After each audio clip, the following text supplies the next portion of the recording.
Today, I want to open up about something very personal, and I'm honestly a bit nervous to talk about it. I don't want anyone thinking that I'm creating this video with the goal of trying to seek extra support or attention.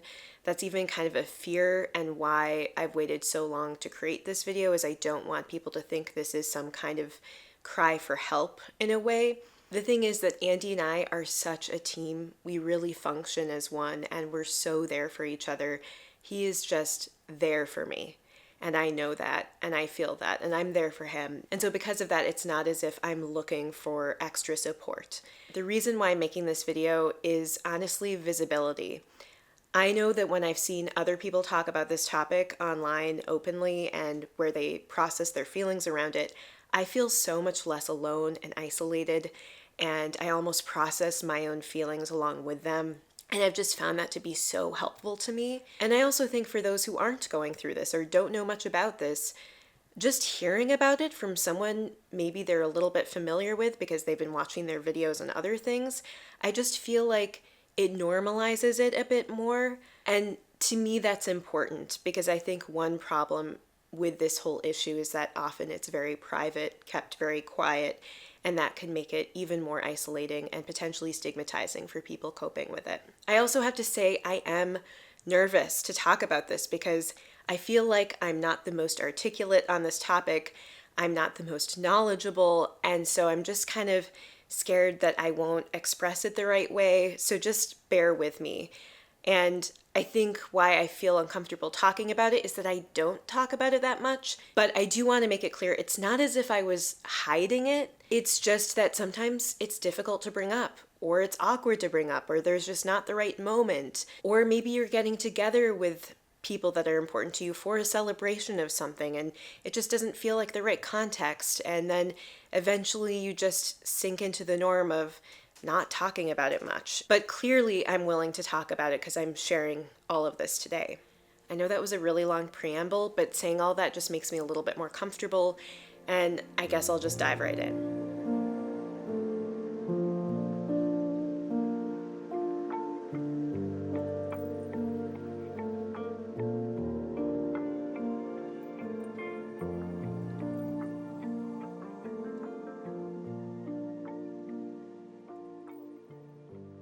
Basically, I've been dealing with infertility for quite some time now, years at this point. And it's been hard, when you're dealing with infertility and when you're coping with it and having trouble having a baby.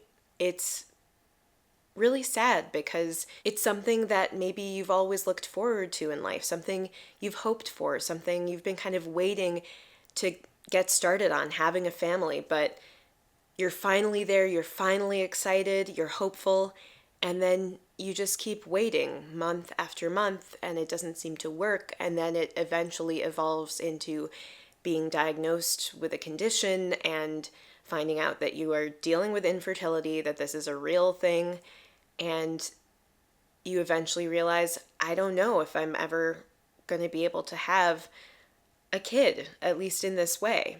Andy and I got married about 5 years ago, and I think initially we just were like, we do want to have a family, we know that, but we don't want to have a family immediately because at the time I was finishing my PhD, Andy was finishing med school, and we were just like, you know what, we're limited on money, also we're busy, maybe we just enjoy our marriage as it is for a little while. And so then eventually when we finally decided to have a family and had so much trouble with it, it just was like we already had felt like we were almost putting it off, and then now this was putting it off even longer. And so, I don't know, it was just shocking and upsetting, and part of what I think made it so hard for us at the time was that we had decided we wanted to have a family, and then a while later is when I got an MS diagnosis, which, if you're new to me or this channel,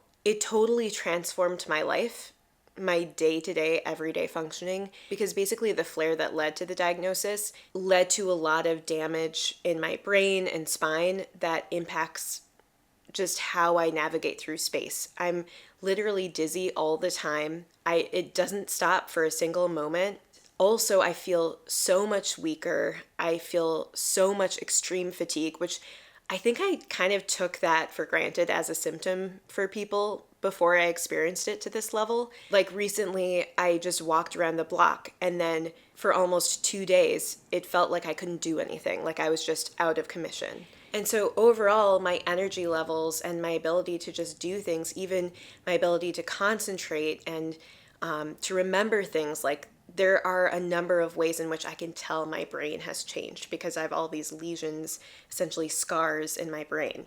It was like all happening at once, where I was realizing I was dealing with infertility, and then also now I have this diagnosis, and it's like my body is failing me. Like, what's wrong with me? My brain kind of jumped to, well, maybe because I have MS and I'm not able to do things as well, or in the same way at least, because I am less active, because I can't do a lot of the things that I used to be able to do. Maybe this is a sign that I'm just not supposed to be a mother. You know, emotionally, at times that's how it felt. It felt like maybe this was somehow a sign, or like this was what was supposed to happen because of my diagnosis. I don't think that that's true. I think sometimes life just happens, but it was really hard to cope with both of these diagnoses around the same time. Since then, Andy and I have been pursuing IVF, which has been kind of this ongoing on and off thing for us, just because, you know, at the same time we're navigating my new diagnosis and all the stuff that came along with that. I remember my first neurologist that I had when we brought up, like, oh, we've been trying to start a family. He said that there wasn't an MS treatment available or a medication available that I could be on while being pregnant, that it could be dangerous for the fetus, essentially. And of course, I want to be safe and all of that. And so I decided to not start treatment right away, which honestly, at the time, looking back, was such a terrifying decision. I had felt like I had lost so much of myself, my ability to function and to work and to get things done and to just go out and enjoy the world. And now I wasn't being treated for it, which means that there's a chance that I could get another flare, or at least an increased chance I could get another flare and have more damage done to my brain and have long-term consequences from that. I didn't necessarily think about it as a trauma at the time, but now looking back, I feel like it was traumatic, because I know, as someone who was certified in evidence-based treatments for PTSD, I know that a trauma is when you are in fear for your life or for serious bodily harm. And honestly, I was terrified. I was terrified that my MS would worsen and progress faster than it needed to, because I was just off medication. That was just a really, really hard time, also because I was still getting used to my new symptoms, and sometimes they would suddenly get worse for a couple of weeks, or even new symptoms would emerge where I wake up and all the lights around me are flashing, like the daylight is flashing and I don't know what's going on. Just a variety of weird things happening, which led me to go to the ER, practically once every month. And it was just this ongoing, difficult battle. I later, sought a second opinion, which always takes time because it takes time to get in with another neurologist. But I found out a different neurologist said, oh no, there are treatments that are safe to be pregnant on. Here's a treatment that's safe to be pregnant on. And it doesn't have necessarily the best effectiveness, but at least it's something. And it also, unfortunately, is a medication that you have to inject into yourself every other day. Not the most fun, but at least it's a medication. And I was so terrified of my MS worsening. I was like, yes, put me on this medication. So I started taking that, started doing self-injections. All the while, I'm also, starting injections for IVF and all that. But then, of course, I have a physical reaction to that MS medication. I had these massive red welts, basically, that were really painful on my body that would last for weeks after I would inject myself with this medication. And it was just so unpleasant. And it just felt like nothing was going right. And so I went off of that medication and continued to kind of wait and see what would happen. And I was also really scared because I didn't know how doing IVF and pumping myself full of hormones would affect my MS, which is why I so desperately wanted to be on a treatment. And what's really upsetting about it is that there is almost no research on MS and IVF, like very, very little. And I get that it's probably a pretty niche population, and so it's probably difficult to study, but at the same time, so many young women get diagnosed with MS. It's almost like the stereotypical demographic group to get diagnosed, and yet people aren't studying infertility and MS. It's just kind of shocking to me in a way, and I think reflects a trend in the medical system to not study women's bodies as much as men's bodies. What people decide to research, what their interests are research-wise, have real life, real world implications for me. And I mean, one of the only studies I could find on IVF and MS, it showed that a majority of the cases in the paper got a flare immediately after doing IVF. I would imagine maybe because, you're pumping yourself full of hormones. And so I knew that information, and that was really scary for me as well. Here I am injecting myself with hormones that might lead to more damage to my brain. Eventually, I talked to two neurologists that were very reputable and kind of well respected in the field. And both of them said, actually, there's this other treatment that's super effective for MS, or at least really helpful in helping prevent future flares. And it is safe to be on while doing IVF or while being pregnant. And so I was like, oh, well, I could have known this like a year ago, but okay, let's get on this treatment. And so finally, I did get on another treatment, but to me, it just reflected in general how little the neurology field knows about how to handle infertility and MS, and how even some research that is out there is not disseminated correctly to, honestly, some really great doctors, but they just don't know about these options, and it makes it harder for me to be able to be healthy. And so this whole process was just extremely difficult emotionally for me and for Andy. I mean, he had to go through a lot too. And I don't know, I know that my case is very unique and kind of different in that I was dealing with this comorbidity, but I think that probably there are a lot of people out there, a lot of women out there who are dealing with some kind of chronic condition and infertility. I just don't feel like I've heard that much online. And so that's, again, another reason why I wanted to make this video, is to just be like, is anyone else out there like me who's had trouble navigating this and who's struggled with it? I've obviously gone down some rabbit holes on Reddit where I know I'm not the only one. And actually, there are a lot of people out there like me. But I don't know, it is a visibility issue. And it isn't something that I hear talked about very much at all. And then I guess I've also just struggled through even the financial implications of all this. Obviously, IVF is an expensive thing, which luckily we had some kind of insurance to help cover it. And then on top of that, my MS medication is very expensive as well.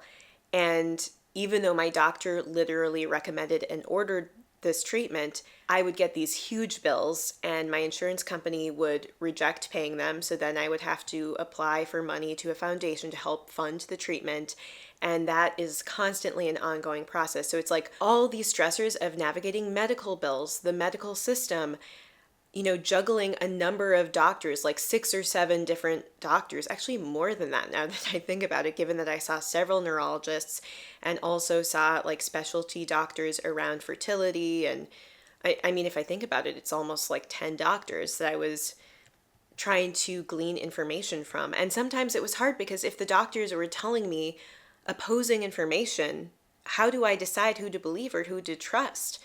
And so I would just do a lot of work of looking into things myself, also asking the doctors about their reasoning or about, can you direct me to the specific research that says what you're saying? And ultimately, I am lucky that I have some kind of medical system literacy because my husband is a doctor, but he's not a neurologist. He's not a reproductive medicine doctor. So these aren't, his specific areas, but at least he was able to help me be like, hey, let's seek another opinion and see what somebody else has to say. And at least he could help explain some of the medical things to me that I didn't fully understand. And so in that sense, I was very privileged in this process, and I just cannot imagine how other people who don't have a husband who's a doctor deal with that. Like, truly, if that's you, I feel for you. That is hard when people are using all these big words and you're like, I don't know what that means, and I have to make a decision. I know I've been talking a lot about MS because I think that is a big part of, at least for me emotionally, what's made this whole process so painful and difficult. But I mean, just the fertility in and of itself has been a huge stressor. Like I said, it's kind of like, is it ever going to happen for me? I don't know. Even to this day, I don't know if we're going to be able to have a baby. And that's just a really sad thought, especially when I do see so many people around me, so many people in my life, seemingly so easily becoming pregnant and having babies and building a family. And it is a weird place to be where it's like you're both genuinely happy for them. Like, I have truly derived joy from seeing especially good friends have a child, and I get excited about it. Like, I even get butterflies about it. It's a genuine happiness and excitement. But it's interesting because it also vacillates, where when you're constantly bombarded on social media and everything with all these photos of everyone seems to be pregnant. I mean, obviously it's like some kind of heuristic bias where maybe I'm overestimating it and I'm noticing it. But I'm at this age and this point where so many people in my life do have kids or are pregnant. And it's like I see them try for a while, become pregnant, have their baby, and watch their baby grow, all while we've been trying to be able to have a baby. Because it has been years at this point that we've tried to build a family. Just the not knowing. It's so difficult and it's like inescapable. So it's weird how I can feel two ways about things at the same time. And I think how that works is it just vacillates. Sometimes I feel the joy, and then other times I just feel the pain of being like, when is it going to happen for me? And I also think it's hard because it is so isolating, in that, like I was kind of saying at the beginning, it is a societal norm not to talk about it. And it's something that implicitly, not that anyone's told me, but implicitly I've gotten the message, I think, from society that this is something you should just like keep to yourself, which I also get, and people are allowed to do that. I mean, it is a very private thing. It's private medical information, and maybe it makes it easier to keep it private. And I've kept it pretty private, you know, at least up until now with this video. And so I totally get that and see the reasons for that. But I also think that part of the reason for that is that there is this message that it's like you should keep that to yourself. And I've also felt that with my MS. It's like I don't think people really like hearing about it. And I don't know why. Maybe I'm making an assumption, but it feels like people don't like to hear about it. It's like uncomfortable for them to hear about it. You know, when I'm with a big group of people where a number of them are parents or caregivers or moms, quite often they go on and on about their pregnancy, what was difficult about it, what was helpful. They talk about their birth plan and their birth stories. They then commiserate over the difficulties of being a parent and what that's like. And they also kind of joke about it and share tips. And it's also this like bonding thing where they tell all these stories and also kind of, you know, complain about the challenges they face, and they really bond. And in these conversations, of course, I'm just kind of quiet or asking questions, but I can't really contribute. There needs to be space for that. I mean, I do think in our society, caregiving is something that is just unappreciated and quite often brushed to the side. And it is good that I have seen that in people, that they're talking about it and sharing it. But what does strike me from where I'm sitting, it is hard to just have to sit through those conversations and not be able to share what I'm going through too. And again, maybe it's my assumption that I'm placing on society, but ultimately I have felt afraid to talk about it because I don't want to make people uncomfortable. I don't want to put people off. I don't want to distract from the joy and the happiness, but it is just striking. I mean, I think about how pretty much everyone who's had a baby in my life, I hear their birth story, as I should, as I want to. But I don't know if anyone has really heard my sort of traumatic in the hospital stories, and where I went through these really intense procedures with a lot of pain.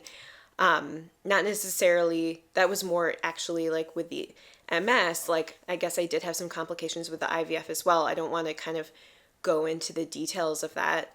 If any of you want to share your story by commenting, or if maybe this inspires you to say, you know what, if I want to share about it, I should be allowed to. And sort of, I don't have to feel ashamed. Maybe people won't react well, but maybe also it's okay to share what I'm going through.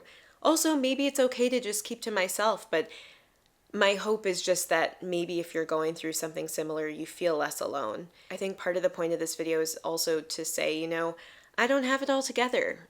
Not everything is going perfectly. I guess I just see online so often people saying things when they have a baby, like, we feel so blessed to have this baby. And, I get that that's coming from a beautiful place of gratitude. But it also feels like, well, does that mean I'm not blessed? Does that mean somehow the universe is punishing me in some way?